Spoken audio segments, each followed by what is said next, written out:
नमस्कार दोस्तों, मेरा नाम है अनिमेश और आप देख रहे हैं मेरा चैनल लोन मंत्री।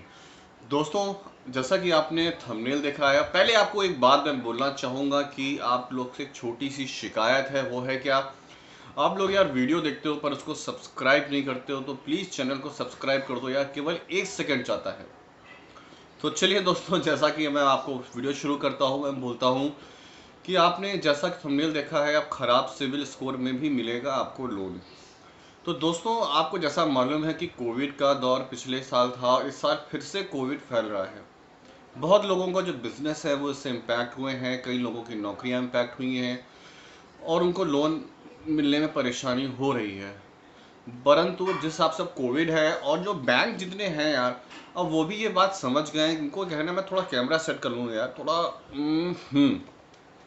तो दोस्तों, उसमें हुआ क्या है, अब ठीक है शायद, हाँ। तो दोस्तों, आपको जैसा मालूम है कि अब जितने बैंक हैं वो ये बात समझ चुके हैं, और अब वो जो पहले नाटक और ये थोड़ा नखरे कर रहे थे कि सिबिल खराब है, ये है, अब वो थोड़ा सा फ्लेक्सिबल हुए हैं। तो क्यों हुए हैं कि भाई इनको बिजनेस तो करना ही, इनको लोन तो देना ही है। बिजनेस नहीं करेंगे, लोन नहीं करेंगे, तो बैंक या जितनी एनबीएफसी एचएफसी वो कैसे चलेंगी।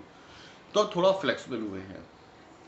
तो हुआ क्या है दोस्तों, आपको मैं यहाँ कुछ टिप्स दूंगा। पहली टिप्स तो ये दूंगा कि अगर आपका मोरिटोरियम या आपका जो लॉकडाउन के दौरान ईएमआई जो बाउंस हो रहा है, ये बात सही है कि बहुत सारे लोगों को क्या है कि मोरिटोरियम नहीं मिल पा रहा है।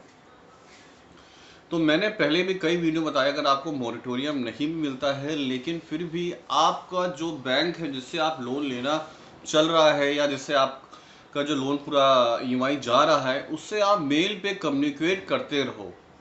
उनको भले वो मॉरिटोरियम नहीं दे, लेकिन उनको आप रिक्वेस्ट करते रहो, पूरा मेल डालते रहो। यानी आपके पास एक एविडेंस होना चाहिए कि भाई आप कोई जानबूझ के डिफॉल्टर नहीं हो, इंटेंशनल डिफॉल्टर नहीं हो, सच में कोई परेशानी थी, आपने बैंक के रिक्वेस्ट भी करी, फिर भी बैंक ने आपकी बात नहीं सुनी। आज इस समय जैसा मैं एक एनबीएफसी में हूँ, तो अगर कोई मॉरिटोरियम या उसके अभी 1 साल के अंदर या जो 1.5 साल के अंदर कोई ईएमआई बाउंस हुआ है और बैंक ने मॉरिटोरियम नहीं दिया है, तो हम लोग कस्टमर्स कहते हैं कि भाई अगर आपको मॉरिटोरियम नहीं मिला था तो आपने कोई रिक्वेस्ट करी थी, कोई मिल के कोई एविडेंस चाहिए। होता क्या है यार, ये बैंक सारे बैंकों में क्यों मांगते हैं, जब ऑडिट होता है, ऑडिट होने के बाद उसको बोलते हैं कि भाई आपने ऐसी प्रोफाइल में लोन फंडिंग कर दी, ये तो रिस्क है। तो वहाँ पे हम लोग बोलते हैं कि भाई हमारे पास एविडेंस था, ऐसा कुछ डॉक्यूमेंट करना पड़ता है कि, तो आप इसके लिए क्या होता है कि हम आपसे हमेशा कहते आए हैं, लोन मंत्री चैनल से हमेशा रिक्वेस्ट होती रही है, भले आपको मॉरिटोरियम नहीं मिल रहा है लेकिन आपको रिक्वेस्ट करते रहना चाहिए। तो ये हो गई ये पहली बात, तो आपके पास एविडेंस आ जाएगा। दूसरी बात ये है कि अगर आप, कई लोगों का ऐसा होता है कि एक ईएमआई बाउंस हो जाता है और उसके कुछ समय के बाद 2 4 5 दिन में पैसा आ जाता है, लेकिन बोलते हैं चलो अब तो बाउंस हो गया, कोई बात नहीं, अब अगले महीने भरेंगे। तो ऐसा बिल्कुल मत करिए। आपका ईएमआई बाउंस होता है, तो अगर उसके 7 दिन के अंदर आप पूरा ईएमआई भर देते हैं, तो आपका जो सिविल होता है वो इम्पैक्ट नहीं होता है, उसमें कोई भी डीपीडी डिले ऐसा नहीं दिखाई देता है। तो कोशिश ये करिए कि जिस दिन आपका ईएमआई बाउंस हुआ, फॉर एग्जांपल आपका ईएमआई 10 तारीख है, तो 17 तारीख प्लस 7 डेज तक के अंदर अंदर उसका ईएमआई आप भर दें, अगर आपके पास पैसा आता है।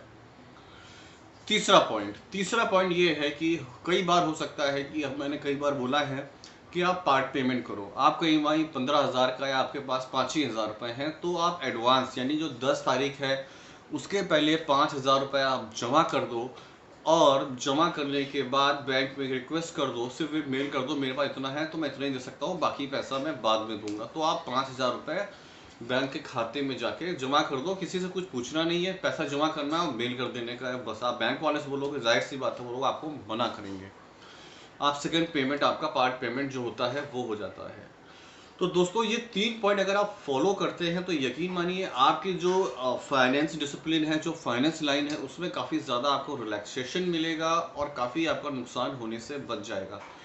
तो दोस्तों, अभी फिर से जैसा लॉकडाउन आने ऐसा उम्मीद लग रही है कि फिर से, अभी इलेक्शन की वजह से लॉकडाउन नहीं हो रहा है, पर पूरी उम्मीद की जा रही है, रिसोर्सेज पता चल रहा है जैसे ही इलेक्शन खत्म होंगे फिर से लॉकडाउन लगेगा। तो ये लॉकडाउन में आप हमेशा ये बात ध्यान रखना, जो मैंने बोला, पहला पार्ट पेमेंट कर सकते हो, दूसरा आपका जो भी ईएमआई अगर बाउंस होता है वो ईएमआई आप बाउंस होने के 7 डेज के अंदर भर दो अगर पैसा आ जाता है, और तीसरा सबसे इम्पोर्टेंट बात है कि आपको मॉरेटोरियम मिले या ना मिले, आप उनको मेल से रिक्वेस्ट करते रहो, 4-5 मेल डाल दो उनको, 6-7 मेल, भले उनका रिवर्ट आए या ना है।